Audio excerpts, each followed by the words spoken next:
오늘도 함께 이렇게 예배 드리게 되니 무척이나 기쁘고 마음이 좋습니다. 자, 오늘은 갈라디아서를 살펴보는 13번째, 그리고 본문은 3장 21절부터입니다. 자, 오늘도 본문을 정확하게 파악하기 위해 본문의 위치, 앞뒤 내용을 정리해 보겠습니다. 갈라디아서 전체 메시지는 사람이 하나님의 의를, 칭의를 얻기 위해서, 그리고 천국에 가서 하나님과 더불어 영원히 살기 위해서 사람이 만들 수 있는 행위, 율법의 행위, 다른 의로운 행위 아무 연관이 없다는 내용입니다. 오직 하나님이 선물하여 주시는 믿음, 그리스도를 구주로 믿는 믿음만으로 완전하고 영원한 구원을 얻는다는 것입니다. 이 진리를 강조하기 위해 사도는 이런 시도 저런 시도 다양한 각도에서 설명을 하다가 3장에 와서 아브라함을 예로 들었습니다. 왜 아브라함을 예로 들었을까요? 아브라함이 우리 모든 구원받는 사람들의 구원의 원리에 원조, 조상, 그리고 샘플이기 때문입니다. 한국에 가서 보면요, 식당이 모여 있는 곳에 가면 그 원조 경쟁을 하는 모습을 종종 보았습니다. 냉면집들이 좀 모여 있어요. 그러면 어느 냉면집 하나가 함흥냉면 이렇게 간판을 달고 영업을 해요. 무슨 냉면도 있고 조금 지나가 보면 또 의뢰의 원조 함흥냉면 이런 간판이 있습니다. 원조 함흥냉면이다, 이 말은 자기 집이 그 함흥냉면의 본래의 맛을 가장 잘 만들어내고 있다, 이런 자랑이겠죠. 그런데 요즘에 탈북자들이 굉장히 유튜브를 많이 하거든요. 근데 거기 어떤 유튜브를 들으니까 남한에 있는 함흥냉면은 이 북한에 있는 함흥냉면하고 아주 맛이 다 비슷한 게 별로 없다 그러더라고요. 그러니까 원조가 아니니 해봐야 진짜 함흥냉면하고는 거리가 먼 것 같습니다. 자, 그런데 말이죠. 또 어떤 곳을 지나가다가 이런데도 원조 경쟁을 하나 하고 웃었어요. 그게 뭐냐면요, 어떤 데를 가니까 또 모텔이 많이 모여 있더라고요. 그런데 어떤 모텔의 이름이 히딩크 모텔이었습니다. 히딩크. 우습죠? 많고도 많은데 왜 사람, 외국 축구 감독의 이름으로 모텔 이름을 짓습니까? 웃었어요. 무슨 히딩크가 모텔 이름이냐고 지나갔는데, 조금 지나가니까 세상에 원조 히딩크 모텔이 있는 겁니다.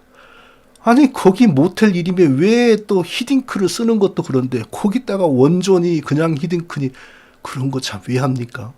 아무리 생각 없이 이름을 짓는다고 하지만 좀 우스워 보였습니다. 그런데 말입니다. 사실 원조 논쟁을 가장 치열하게 해야 될 사람들이 바로 우리입니다. 누가 믿음의 조상 아브라함의 참된 후손이냐?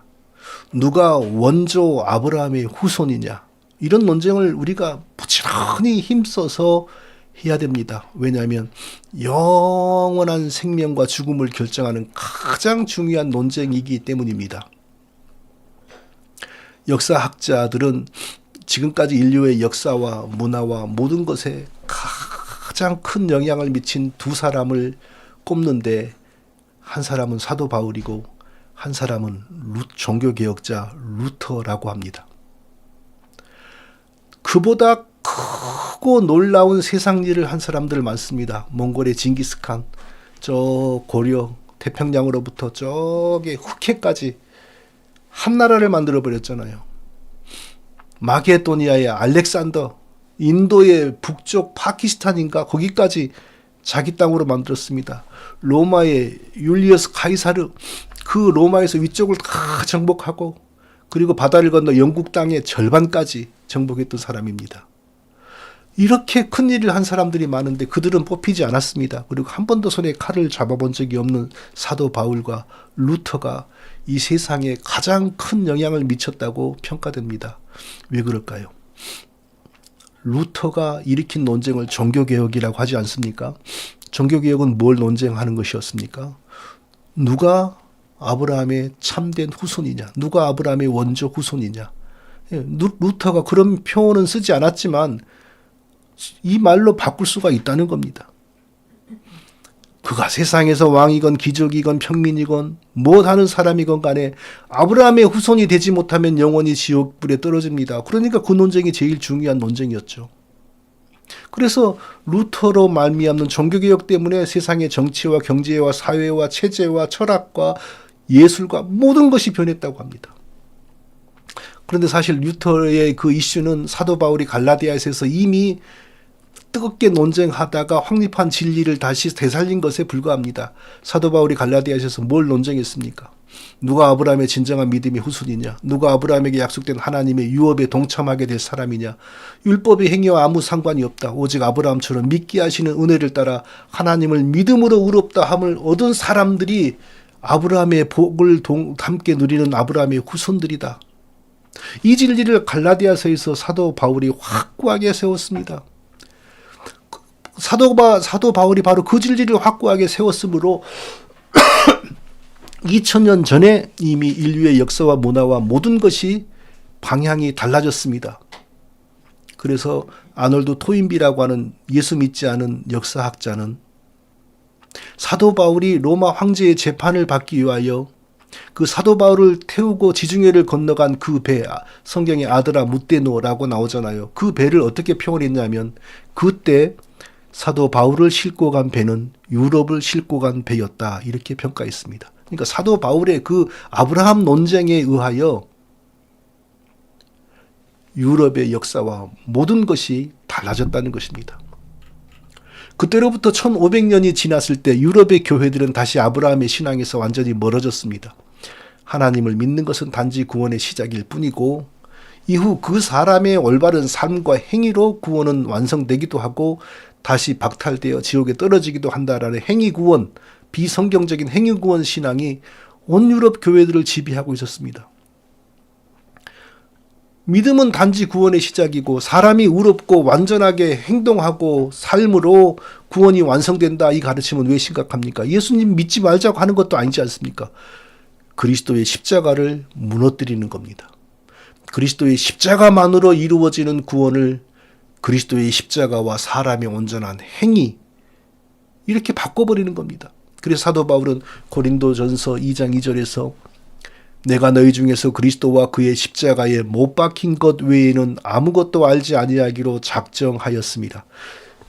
그리스도와 십자가 외에는 아무것도 알지 아니하기로 작정하였다. 사도 바울, 기독교의 설립자잖아요. 사실상 사도 바울은 오직 그리스도의 십자가 외에는 아무것도 기독교를 성립시키지 못한다라고 말했습니다. 그런데 중세 유럽은 다시 그리스도의 십자가는 구원의 출발점일 뿐이고 사람의 의롭고 완전한 삶이 구원의 완성을 만들어낸다. 사람이 그렇게 살지 못하면 다시 지옥에 떨어진다라고 가르쳤습니다. 사람이 십자가에 대해서 듣지 못하고 살면요. 언젠가 바르게 들어서 믿을 수 있습니다. 그러나 그리스도의 십자가를 믿지만 십자가를 통해서는 완전한 구원을 얻지 못하고 사람이 자기의 행위와 삶으로 구원을 완성해야 된다라고 배우면 나중에라도 십자가의 복음으로 돌아가는 길이 거의 불가능합니다. 왜냐하면 십자가만 믿는 것은 이단이라고 여겨지기 때문입니다. 그래서 로마 교회가 트렌트 종교회의란 걸 통하여 오직 믿음으로만 의롭다함을 얻는다고 믿는 자들에게 저주가 있을지어다. 이렇게 선포했던 것입니다. 그래서 지금도 로마의 교회에서 나와 참된 복음으로 돌아오는 사람의 수는 아주 적습니다. 구원을 받기를 원하면 누구든지 아브라함의 후손이 되어야 합니다. 그리스도 안에 있으면 누구든지 아브라함의 후손이 되는 겁니다. 자, 우리가 아브라함의 후손이고 아브라함이 우리의 조상이라면 아브라함과 우리 사이에는 어떤 공통점들이 있을까요? 육신의 조상과 육신의 후손 사이에는 육신의 닮은 꼴이 반드시 있지요. 마찬가지로 믿음의 조상과 믿음의 후손들 사이에는 믿음의 닮은 꼴이 반드시 있는 것입니다. 아브라함은 아직 율법이 오지도 않은 상황에서 하나님이 자기를 믿게 하시는 은혜를 따라 완전하게 구원을 얻었습니다. 하나님께서 아브라함을 의롭다고 하시고 구원을 주실 때 아브라함에게 그 어떤 행위를 선결 조건으로 요구하신 적이 단 하나도 없습니다. 어떤 행위도 요구하지 않았습니다. 아브라함에게 믿음과 관련된 어떤 예식이나 일을 요구하신 것은 아브라함이 믿음으로 완전히 구원을 받고 난 다음이었습니다. 그 대표적인 것이 할례지요. 아브라함이 먼저 할례를 받고 그리고 믿음을 준비한 후에 믿어서 의롭다 함을 받은 것이 아닙니다.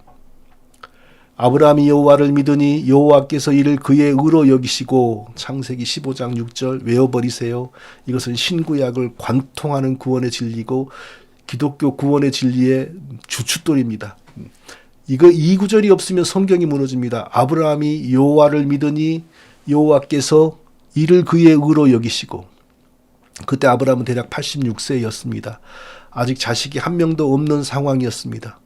그런데 얼마나 절망되겠어요. 낙심되겠어요. 그러니까 종 중에 똑똑한 종 하나를 마음을 딱 자식으로 삼고 내가 죽으면 내 모든 재산을 저에게 줘야지, 이런 생각을 하고 있었던 것입니다. 그런데 하나님께서 아브라함에게 밤하늘에 무수한 별들을 보여주시면서 너에게 저렇게 많은 후손을 줄 것이다 라고 약속하시니 아브라함이 그 말씀을 믿었습니다. 자식이 하나도 없는데 별과 같은 많은 후손을 준다는 건 정말 믿기 어려운 말씀이죠. 그런데도 그 말씀을 믿는다는 것은 그 말씀하신 하나님을 그 정도로 믿는다는 겁니다. 그래서 아브라함이 자기를 믿는 것을 보시고 하나님은 자기와 함께 영생을 누리고 살 자격이 있다 판정하셨습니다. 그게 바로 아브라함이 여호와를 믿으니 이를 그의 의로 여기시고, 그 말씀의 뜻입니다. 아직 율법이라고 하는 게 오기도 전에 율법의 행위, 의로운 행위 전혀 요구하지 않았습니다. 하나님께서 아브라함에게 할례를 받으라고 하셨는데 그 할례는 나중에 들어온 율법 체계를 대표하는 것이죠. 그러니까 아브라함에게 할례를 언제 받으라고 하셨는지도 굉장히 중요한 겁니다. 이 구원의 진리를 파악하는 데 있어서. 할례는 아브라함이 믿음으로 구원을 얻고 자그마치 14년이 지났을 때 아브라함에게 하라고 했습니다. 믿음으로 의롭다 하심을 얻고 그 다음 날도 아니고 1년 뒤도 아니고 14년입니다. 이게 무슨 뜻입니까? 구원은 하나님의 택하심과 믿게 하시는 은혜 외에 아무것도 작용하지 않는다는 겁니다. 그 개인의 노력이나 그 개인의 행위나 심지어 교회의 어떤 의식이나 예식이나 이런 것도 필요하지 않다는 겁니다. 신약에서는 더 이상 구약의 할례를 받지 않습니다. 대신에 구약의 할례의 의미가 더 완전하게 실현되는 것들이 있습니다. 그게 바로 세례입니다. 구약의 할례의 정신이 신약의 세례의 정신입니다. 그런데 신약에는 두 종류의 세례가 있죠. 하나는 성령의 세례이고 또 하나는 물세례입니다. 구약의 할례의 의미가 영적으로 완전하게 실현되는 것은 성령의 세례이고 눈에 보이는 방식으로 실현되는 것은 물로 세례받는 겁니다. 자, 중요한 것은 성령의 세례나 물 세례나 둘 다 구원을 일으키는 것이 아닙니다. 구원 받는 백성에게 주시는 표식이고 신분증인데 이것도 일어나는 시기가 중요합니다. 아브라함이 믿음으로 구원 받았으므로 자동적으로 하나님 백성의 신분증인 할례를 받게 된 것처럼 신약의 성도의 성령의 세례와 물 세례도 그리스도를 믿게 하시는 은혜를 따라 구원을 받았으므로 자동으로 따라오는 겁니다. 그 중에 성령의 세례는 구원과 동시에 따라오는 거고요. 절대로 우리가 성령의 세례를 받기 위해서 마음을 쓴다거나 물 세례를 받기 위해서 노력한다거나 그런 거 아닙니다. 이 진리에서 벗어나서 성령 받기 위해서 노력해야 되고 물 세례를 받기 위해서 사람이 막 애쓰고 준비해야 되고 이런 믿음을 프랙티스하는 사람, 모든 사람들은 아브라함의 후손들이 아닙니다. 로마 교회는 사람이 스스로 믿음을 택하고 자기 구원을 준비하고 있으면 신부가 상황을 보아서 영세를 주어서 구원을 만듭니다.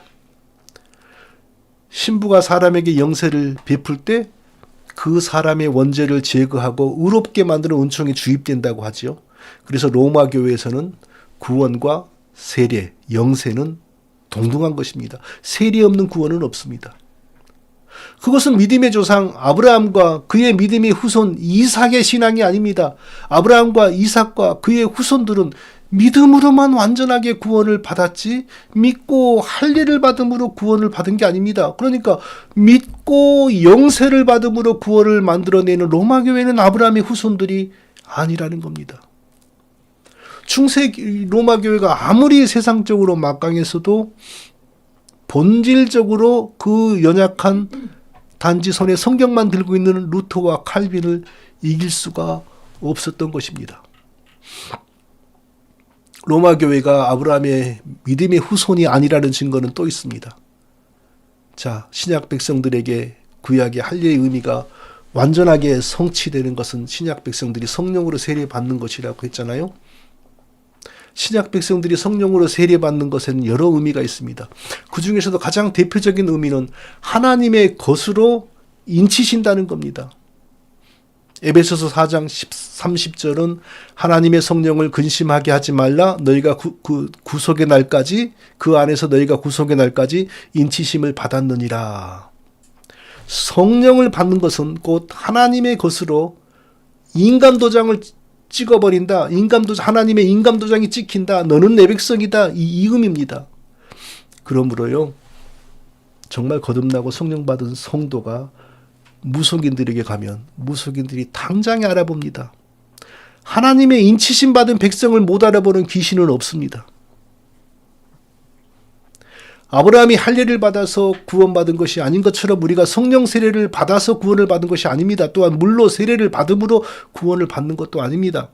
택하심을 받고 믿게 하시는 은혜를 따라 하나님과 또 신약에서는 그리스도를 믿으니 자동적으로 성령 세례가 따라오고 물 세례가 따라오는 겁니다. 사랑하는 성도 여러분, 이 물 세례와 성령의 세례의 이 순서도 정확하게 아셔야 합니다. 물로 세례를 받은 후에 더 준비하다가 나중에 성령의 세례를 받는 것이 아닙니다. 먼저 성령으로 세례를 받았으므로 나중에 물로 세례를 받게 되는 것입니다. 이것이 중요한 진리입니다. 하나님이 택하신 자에게 그리스도의 복음을 들려주시고 하나님께서 그 사람이 복음을 믿을 수 있도록 먼저 은혜를 주심으로 그 사람이 그리스도를 믿게 됩니다. 그 사람이 그리스도를 믿으면 바로 그 순간 그 사람의 모든 죄가 사하여집니다. 그리고 동시에 자동적으로 이제부터 너는 영원히 내 것이고 내 백성이다. 사단은 결코 빼앗을 수 없다. 너는 영원히 내 자식이다. 라고 하나님이 도장을 찍으십니다. 그게 바로 성령의 세례입니다. 목사님 앞으로 살 날이 주야장창 길고 그 사람이 무슨 죄를 또 지을지 모르는데 어떻게 그렇게 서둘러서 믿고 영원히 내 백성이다 라고 성령으로 도장을 찍는단 말입니까? 이거 좀 이상하지 않습니까? 아닙니다.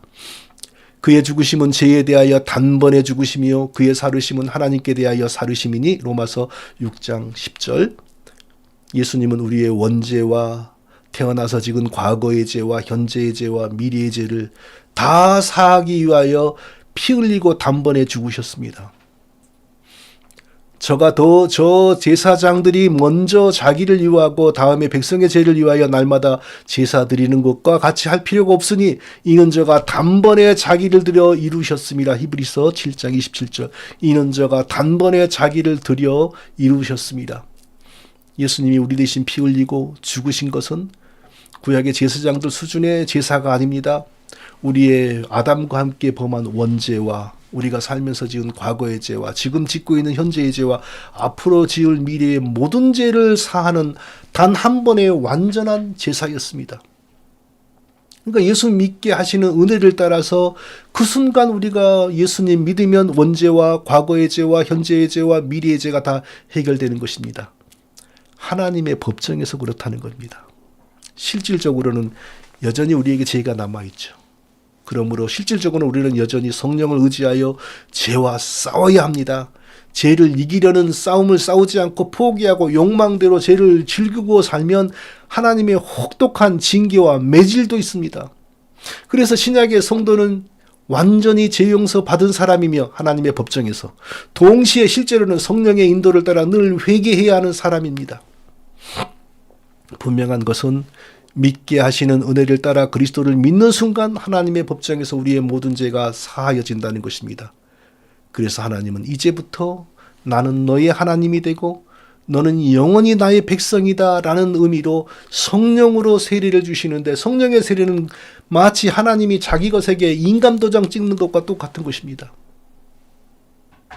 그리스도를 믿는 순간 이 보이지 않은 신약의 할례가 영적으로 이루어지고, 그리고 나중에 보이는 방식으로 신약의 할례가 또 이루어지는데, 그게 바로 물세례입니다. 이 순서를 바꾸면 안 됩니다. 이 순서를 바꾸면 믿음의 조상 아브라함의 후손이 아닙니다. 왜냐하면 사람의 행위가 들어가거든요. 행위가 들어가면 아브라함의 후손이 아닙니다. 성도 여러분, 우리가 또한 신약의 성도가 성령으로 세례받는 일에 그 사람의 노력과 준비와 수고와 기도와 회개가 들어간다, 아주 필요하다라고 하는 가르침도 확실하게 경계해야 되겠습니다.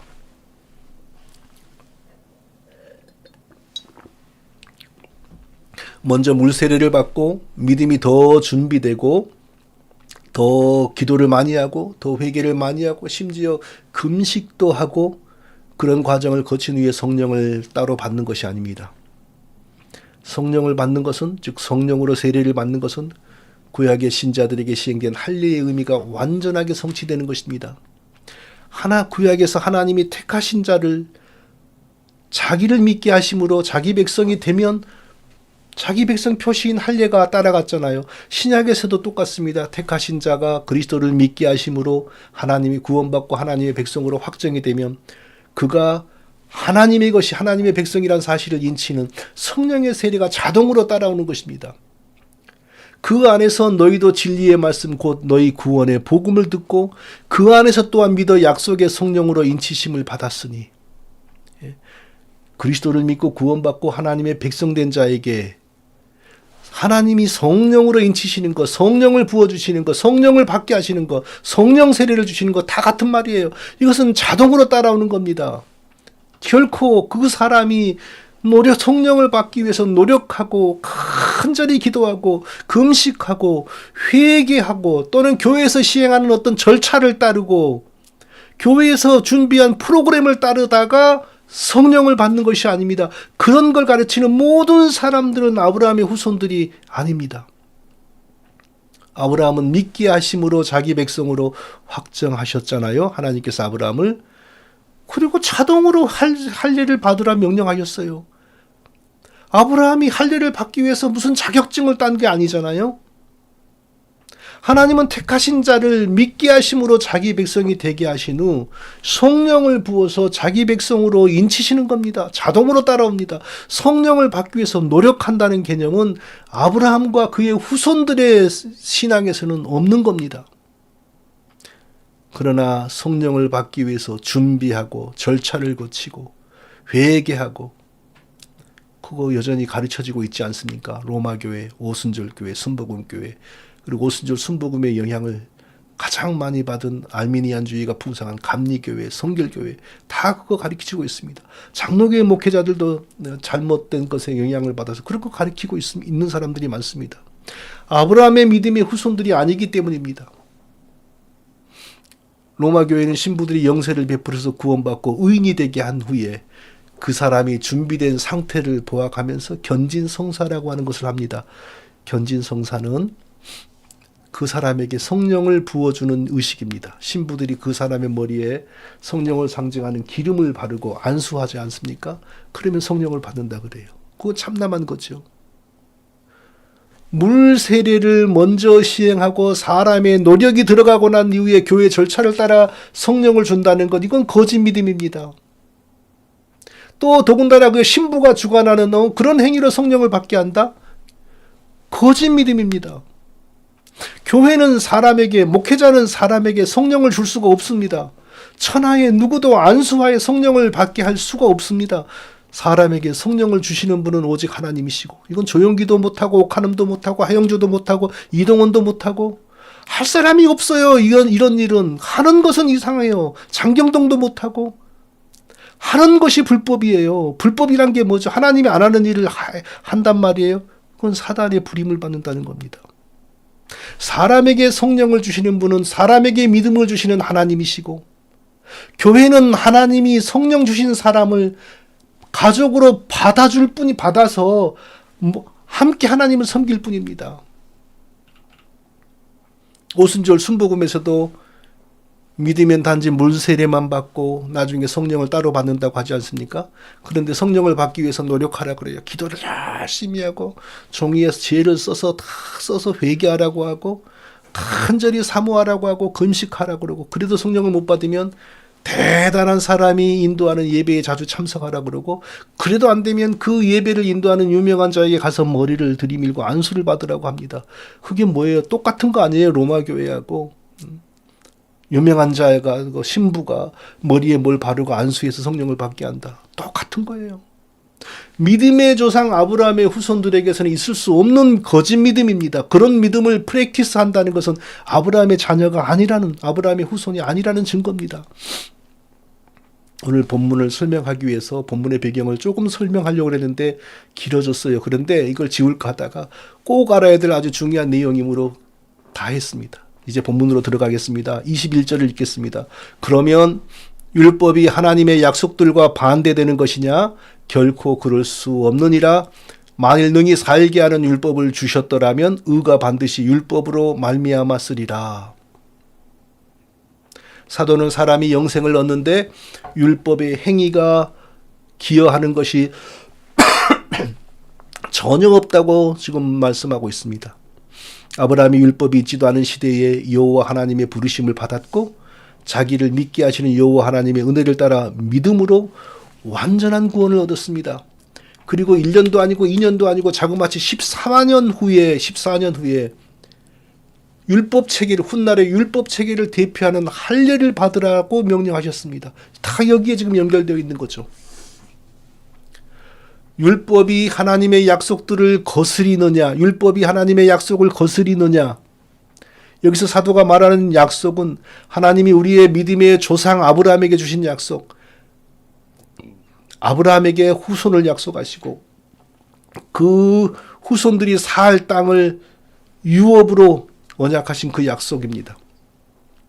유업은 자식이 아버지로부터 상속받는 상속재산, 즉 유산입니다. 자식이 아버지로부터 유산을 받았다는 것은 곧 아버지가 죽었다는 것이죠. 하나님이 아브라함에게 가나안 땅을 유업으로 준다고 약속을 했다는 것은 하나님이 그 약속을 이루기 위하여 죽으시겠다는 것입니다. 그런데 가나안 땅을 아브라함의 후손들에게 주시기 위하여 하나님이 죽은 적이 없습니다. 그러면 하나님은 언제 죽으시려고 그런 약속을 하셨을까요? 그 약속의 1차적인 의미는 가나안 땅이지만 2차적인 의미는 믿음의 조상 아브라함의 후손들에게 천국이 하나님의 유업으로 주어지는 겁니다. 아브라함의 믿음의 후손들에게 천국이 하나님의 유산으로 주어지기 위해 아브라함의 하나님 여호와 하나님의 성육신자이신 예수 그리스도가 아브라함의 후손들의 죄를 대신 지고 죽으셨습니다. 그리하여 천국이 우리에게 하나님의 유산으로 주어지게 된 것입니다. 하나님으로부터 우리에게 두 가지가 왔습니다. 하나는 먼저 온 믿음이고 또 하나는 그 믿음보다 430년 뒤에 온 율법입니다.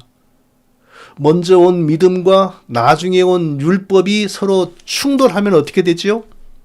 하나님께서 자기 백성들의 신앙에 혼란을 일으키는 거죠. 그래서 사도는 율법이 하나님의 약속들을 거스리느냐라고 질문했습니다. 무슨 말입니까? 율법도 율법을 지키는 사람에게 천국을 유업으로 약속하고 믿음도 하나님을 믿는 사람에게 천국을 하나님의 유산으로 약속한다면 하나님이 구원을 줄 수 있는 두 가지를 보내시어서 서로 충돌하게 만들었느냐 이 뜻이잖아요. 사도의 이런 가정은 단순 이론이 아니고 실제로 일어난 사변입니다. 정통 장로교회 신학자들 속에서 이 사변이 일어나고 말았습니다. 하나님이 원래 인간에게 구원을 위하여 주신 것은 율법이고 그 율법은 창조 때 자연을 통하여 아담과 모든 인간들의 마음에 기록되었다고 합니다. 그리고 그것이 나중에 돌판에 십계명으로 기록되었다고 하니까 우리가 아는 십계명의 내용이 창조 때 자연을 통하여 아담과 하와의 마음에 기록되었다는 거예요. 그러면서 말하기를 하나님은 아담에게 완전한 생명이 아닌 임시적인 생명을 주어서 자기 마음에 기록된 그 율법을 완전하게 지키면 완전한 생명을 얻게 하시고 또 그 율법을 완전하게 지킬 수 있는 능력도 주셨다고 합니다. 이 자연에서 그 율법이 왔으므로 이 율법은 아담에게나 인간에게 낯설은 것이 아니고 지극히 자연스럽고 편안한 것이었고 또 지킬 수 있는 것이었다고 합니다. 그런데 건방지게 아담이 그걸 지키지 않아서 완전한 생명을 얻지 못했고 또 지키라고 한 것을 지키지 않았으니까 하나님 앞에 죄인이 되어 하나님의 진노의 대상이 되었다고 합니다. 아담이 얼마든지 그 율법을 지켜서 영생을 얻을 수 있었으나 죄인이 되고 난 이후로는 지키려고 맘먹어도 못 지키게 되었다고 합니다. 왜? 죄인이 되었으니까. 그래서 이제 율법을 지켜서 구원을 얻는 길은 실질적으로 사장되어 버렸고 다른 방법으로만 구원을 얻을 수 있다고 합니다. 그건 뭐냐? 예수 그리스도가 아담을 대신하여 율법을 완전하게 지키셨으니 예수님을 믿어 그 율법 준수에 예수님의 공덕을 전가받는 것, 그것만이 남은 구원의 길이다 이겁니다. 장로교 안에 믿음이 좋은 일반 목회자들과 성도들이 정말 많습니다. 그러나 그들은 이런 걸 모릅니다. 오직 미국과 영국에 그리고 한국에 자생적으로 공부 많이 한 신학자들만 이런 것을 믿고 있습니다. 그러면 성경의 사도 바울의 복음과 비교를 해볼까요? 그러면 율법이 하나님의 약속들과 반대되는 것이냐? 결코 그럴 수 없느니라. 결코 그럴 수 없느니라. 먼저 온 믿음도 하나님을 믿는 자들에게 구원을 준다고 하고 나중에 온 율법도 율법을 지키는 사람에게 구원을 줄 수 있는 것이냐? 믿음과 율법이 서로 충돌하는 것이냐? 그럴 수 없느니라. 사도가 이렇게 설명하고 있습니다. 그리고 그 다음에 뭐라고 합니까? 만일 능히 살게 하는 율법을 주셨더라면 의가 반드시 율법으로 말미암았으리라. 만일 능히 살게 하는 율법을 주셨다면, 저 죄인을 의롭게 만드는 율법을 하나님이 주신 적이 있다면 의롭게 되는 길은 율법을 통하여 왔을 것이다 이 뜻입니다. 사람을 의롭게 만드는 율법이 있다면 그 율법을 통하여 하나님이 죄인들을 구원하시지 왜 하나님이 사람이 되어 대신 죄값을 갚으시는 그런 번거로운 방법을 택하셨냐 이것입니다. 성도 여러분, 우리는 언제나 성경을 믿어야 합니다. 유명한 신학자들이라고 해도 그들의 말이 항상 성경과 같을 수는 없습니다. 성경과 신학이 충돌하면 언제나 성경을 믿어야 합니다. 절대로 그때는 신학을 믿으면 안 됩니다. 오직 성경입니다. 신학은 하나님이 만드신 것이 아니고 하나님 믿는 학자들이 만든 것입니다. 그 학자들이 하나님의 은혜를 입었어도 모든 인간은 그 시대의 아들들입니다. 그 시대의 상식, 그 시대의 철학, 그 시대의 사회, 문화, 모든 것에 영향을 받습니다. 그러므로 모든 신학자들은 자기를 길러낸 그 시대의 눈으로 하나님을 이해하게 되는 겁니다. 그래서 신학이 대부분 성경과 같을 때가 많으나 때로는 성경과 다를 때가 있습니다. 왜? 그 시대의 눈으로 성경을 보았기 때문입니다. 그럴 때는 가차없이 신학을 버리고 성경을 택해야 됩니다. 율법으로 구원을 얻는 것이 원래의 하나님의 방법인데 인간이 타락하여 죄인이 됨으로 율법 지킬 능력은 사라졌으니 이제는 율법 지켜서 구원 얻는 길은 오직 이론으로만 남았고 이제 실질적으로 가능한 길은 사람 대신 아담 대신 율법을 완전하게 지키신 예수님을 믿어서 예수님의 그 율법 준수 공덕을 전가받는 길뿐이다. 그래서 오직 믿음이다. 행위가 아니라 오직 믿음이다. 그럴싸하잖아요. 행위가 아니고 오직 예수님 믿음이다. 그럴싸하지 않습니까? 그러나 그 내용을 알고 나면 아브라함의 자손들의 신앙이 아닙니다. 결국은 오직 믿음이라고 말하지만 그 내막을 보면 아브라함의 자손들의 신앙이 아닙니다. 성경이 말하는 율법이 아니고 성경이 말하는 그리스도가 아닙니다. 그러면 성령이 역사하지 않습니다. 그러면 율법은 왜 온 것입니까? 결국 율법도 믿음을 돕기 위하여 온 것입니다. 율법이 스스로 구원 주기 위해서 온 것이 아니고 하나님이 택하신 자들에게 하나님이 선물하시는 믿음을 돕기 위해서 율법이 왔습니다. 22절, 23절을 제가 읽겠습니다. 그러나 성경이 모든 것을 제 아래에 가두었으니 이는 예수 그리스도를 믿음으로 말미암아 약속을 믿는 자들에게 주려 함이라. 믿음이 오기 전에 우리는 율법 아래에 매인바 되고 계시될 믿음의 때까지 갇혔느니라. 성경은 모든 것을 죄 아래 가두었다고 합니다. 여기서 말하는 성경은 율법입니다. 율법이 모든 것을 죄 아래 가두었습니다. 율법이 모든 것을 죄 아래 가두었다. 무슨 뜻입니까? 제가 하나의 예를 들어보겠습니다. 도로교통법이란 것이 없으면요, 이 사거리 통과하는 차들 속에서 별일이 다 벌어집니다. 어떤 차는 나는 비싼 차니까 내가 먼저 간다 하고 이 말을 들이밉니다.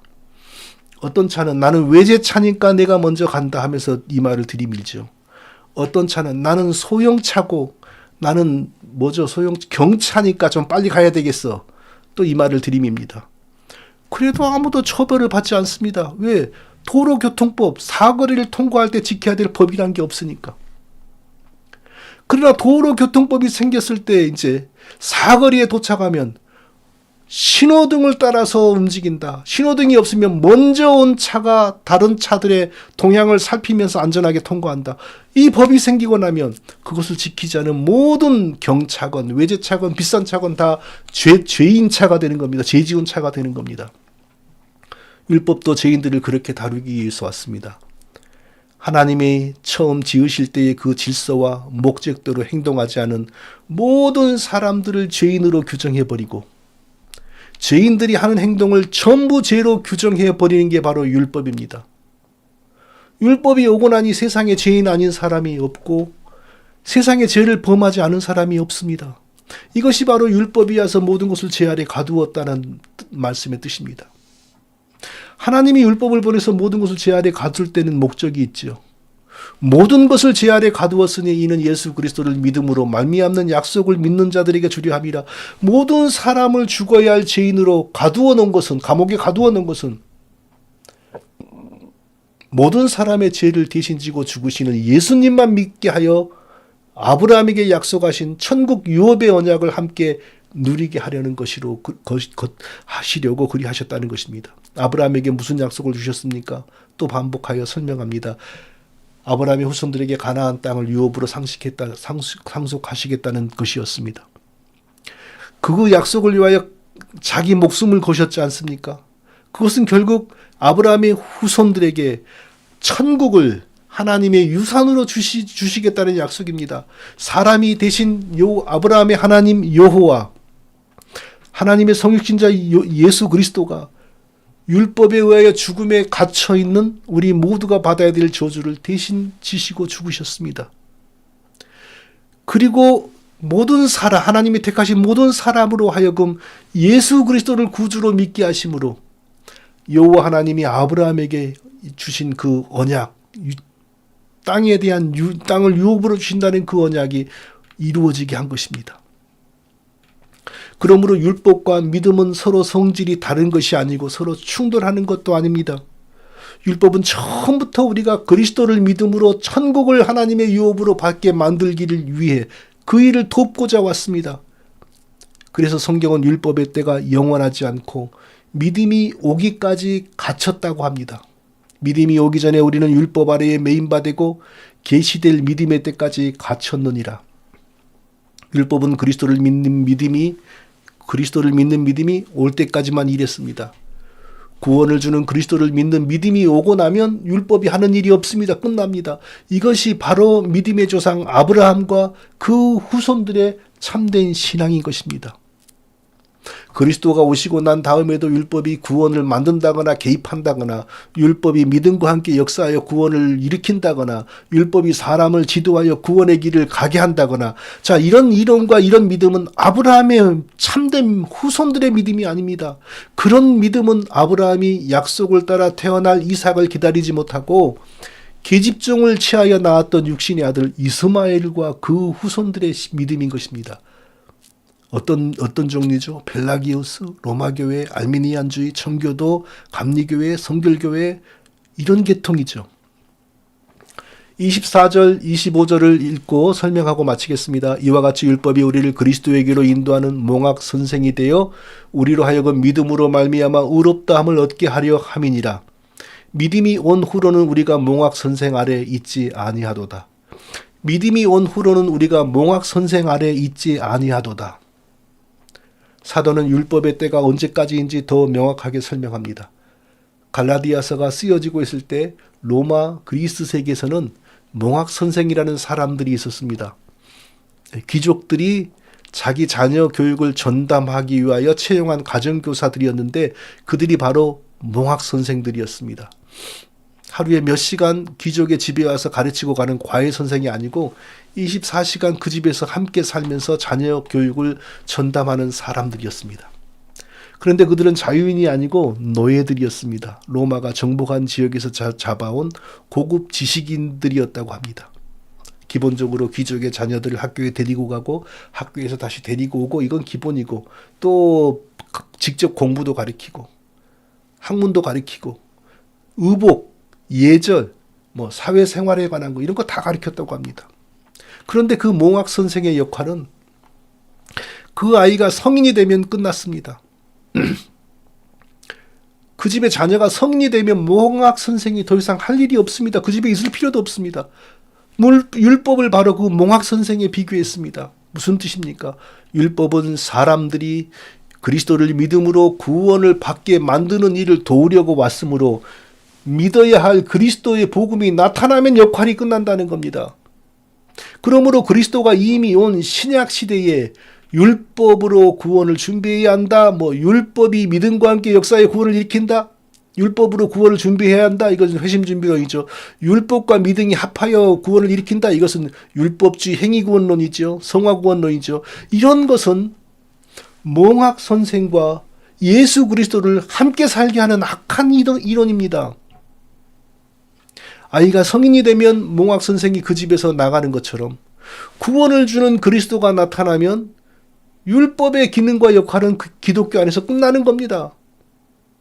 계속 남아있으면 몽학 선생과 그리스도가 그 집의 애가 장가를 가고 시집을 갔는데도 몽학 선생이 계속 함께 사는 겁니다. 이게 말이 됩니까? 그리스도가 오시고 나면 몽학 선생은 없어지고 그때는 누가 일합니까? 그리스도를 증거하는 복음 선포자들이 있는 것이죠. 율법이 몽학 선생이었다는 것은 지나간 역사 속에서 그 일을 했다. 즉 그리스도가 오시기 전까지 율법이 사람들을 그리스도 앞으로 인도했다. 이 일을 했다는 거지. 절대로 그리스도가 오고 난 이후에 지금도 구원을 받기 원하는 개인들에게 율법이 몽학 선생 한다는 거 아닙니다. 지금도 율법이 몽학 선생 역할을 하고 있다면 지금도 구원을 받기 위해 모든 사람들이 먼저 율법을 배우고 율법을 지키고 율법을 암기하고 그러면서 예수님을 믿어야 되겠죠. 그것이 하나님의 진리라면 오직 믿음으로만 구원을 얻는다라고 했던 사도 바울이 이단이 되는 거고 오직 믿음으로만 완전한 구원을 얻는 아브라함도 별종이 되는 겁니다. 우리의 조상이 되지를 못하는 겁니다. 반대로 율법을 지키면서 그리스도를 믿는 믿음을 거기에 붙여야 그러니까 몽학 선생 등에 엎여 있다가 그리스도를 또 거기다가 얹어야 구원을 얻는다라고 가르친 예루살렘에서 온 예루살렘에서 갈라디아에서 온 이 문제의 사람들이 정통이 되는 것이죠. 성도 여러분, 사도들이 이방인들에게 전도하는 모습을 사도행전에서 찾아보십시오. 우리도 이방인이지 않습니까? 우리 같은 이방인들을 구원하기 위하여 먼저 율법을 전하고 또 율법을 가르치고 율법을 해설하고 그러면서 그리스도를 나중에 믿으라고 또 갖다가 붙이고 이런 일을 사도들은 하지 않았습니다. 그것은 사도들이 전한 복음이 아닙니다. 목사님 그냥 그리스도를 대뜸 전하면 사람들이 어떻게 이해를 하고 어떻게 구원의 원리를 이해하고 그리스도를 믿겠습니까? 자세하게 율법으로 죄를 설명하고 그리고 그리스도가 어떻게 죄 문제를 해결하셨고 막 이런 것을 좀 자세하게 설명을 해야 예수님을 믿을 마음이 생길 거 아닙니까? 그런 의문도 들 수 있겠죠. 그러나 아닙니다. 몽학 선생은 그리스도 앞에서 더 이상 걸리적거리지 못하는 겁니다. 그냥 그리스도를 소개하면 됩니다. 그냥 그리스도를 소개하고 전하는 것은 그냥 십자가를 전하는 것은 사람이 보기에 영혼을 다루는 합리적인 방법이 아닌 것 같습니다. 그래서 사도는 전도에 미련한 것이라고 했습니다. 전도에 미련한 것. 전도에 미련한 것을 의지했더니 성령이 역사하셔서 많은 사람을 구원해냈습니다. 성령의 역사하는 방법은 율법을 먼저 전하고 그러는 것이 아니라 전도에 미련한 것을 도입하는 겁니다. 어떤 사도도 그리스도가 온 이후에 사람을 특히 이방인들을 구원하기 위하여 몽학 선생을 먼저 갖다 붙인 적이 없습니다. 몽학 선생을 그리스도와 함께 있게 하는 이 갈라디아에 찾아온 이단들, 그리고 이후에 로마교회 펠라기우스 알미니안, 그리고 자꾸 말하는데 이 정통 입장입니다. 이 교단의 정통 입장, 거기에 개인들 말고 감리교회 정통 입장, 성결교회 정통 입장, 전부 몽학 선생과 그리스도를 함께 한 집에 살게 하는 것들입니다. 사도 바울은 그들에 대해서 뭐라고 했습니까? 우리나 혹 하늘로부터 온 천사라도 우리가 너희에게 전한 복음 외에 다른 복음을 전하면 저주를 받을지어다. 갈라디아서 1장 8절. 지난해 한국에서 받았던 한 통의 전화가 기억납니다. 한국에서 저의 임시 전화번호를 제 공항에 들어갈 때 이제 칩을 사니까 그때 임시 전화번호가 생기잖아요. 그걸 어렵게 알아내어서 저에게 떠나기 전날 어렵게 통화가 되었어요. 목사님, 저는 예수님을 믿고 한참이 지난 후에 비로소 제가 왜 죄인이고 어떻게 구원을 받았는지 정확하게 알게 되었습니다. 그러면 저의 구원은 나중에 제가 구원에 대해서 정확하게 알고 깨달은 그때 일어난 거 맞죠? 처음에 예수님 믿을 때 일어난 거 아니죠? 뭐 이런 내용이었어요. 척 보면 알죠. 청교도 회심준비론 목회 교육을 받으신 분이죠. 몽학 선생의 지도를 받고 그래서 구원에 대해서 죄에 대해서 다 깨닫고 나서 예수님을 갖다가 붙여서 구원을 얻는다. 그런데 교육을 받은 분이죠. 사도들은 그런 방법으로 우리 같은 이방인들을 구원하지 않았습니다. 사도들은 구원받아야 될 이방인들에게 지금도 몽학 선생으로 일하는 율법을 갖다가 붙인 적이 없습니다. 구원받아야 할 사람들에게 바로 그리스도를 붙였습니다. 십자가에서 죽으신 그리스도를 믿으면 구원을 얻는다. 이 미련한 소리잖아요. 이 전도에 미련한 것만 이용했습니다. 그래서 이방인 세계에 교회가 세워진 것입니다. 이방인들에게 몽학 선생을 먼저 붙이고 그들이 다 깨달을 때 그리스도를 갖다가 붙였다면, 아니면 몽학 선생과 그리스도를 동시에 갖다가 붙여주었다면 성령의 역사는 일어나지 않습니다. 구원은 받는 사람은 나타나지 않습니다. 성령은 십자가에 달리신 그리스도를 전파하면 그 영혼에게 직접 역사하셔서 스스로 그리스도를 사랑하고 그리스도를 의지하게 만듭니다. 그렇게 해서 구원이 일어나는 겁니다. 그리고 그때부터 그 영혼이 살고 난 이후에 성령께서 자라가고 성숙하게 하십니다. 그때부터 서서히 내가 왜 죄인인지 분명하게, 내가 어떤 원리에 의하여 구원을 얻었는지 더 자세하게 깨달아가는 것입니다. 이게 처음부터 확실하게 일어나야만 구원을 받는다. 이것은 아주 그럴싸하지만 다른 복음입니다. 저와 사랑하는 우리 모든 성도님들에게 율법이나 인간의 의로운 행위는 구원에 아무런 연관이 없고 오직 하나님이 사람에게 친히 그리스도를 전하여 주시고 그리스도를 믿고 싶은 마음을 일으켜 주시고 그리스도를 믿는 순간 그 영혼이 바로 그리스도와 연합되어 구원이 일어난다는 이 진리를 믿으시기 바랍니다. 이것이 성령이 역사하시는 전도에 미련한 것입니다. 십자가에서 죽으신 그리스도를 전하는 전도에 미련한 것으로 아직 믿지 않은 친구들과 이웃들과 가족들과 주변의 모든 분들에게 성령의 구원의 역사가 일어나도록 날마다 애쓰시고 기도하시는 모든 성도님들이 되시기를 예수님의 이름으로 축원드립니다. 거룩하신 아버지 하나님, 우리는 아무것도 우리 힘으로 할 수가 없습니다. 또한 우리가 할 수 있는 것으로 우리 영혼을 구원할 수 없고 우리 가족을 구원할 수가 없음을 다시 한번 확인하고 믿습니다. 오직 전도에 미련한 것으로 하나님께서 역사하시고 우리가 그 방법을 이용하여 그리스도를 증거할 때 우리 주변의 친구들과 이웃들과 가족들이 믿고 구원받는 역사가 나타나게 하여 주시옵소서.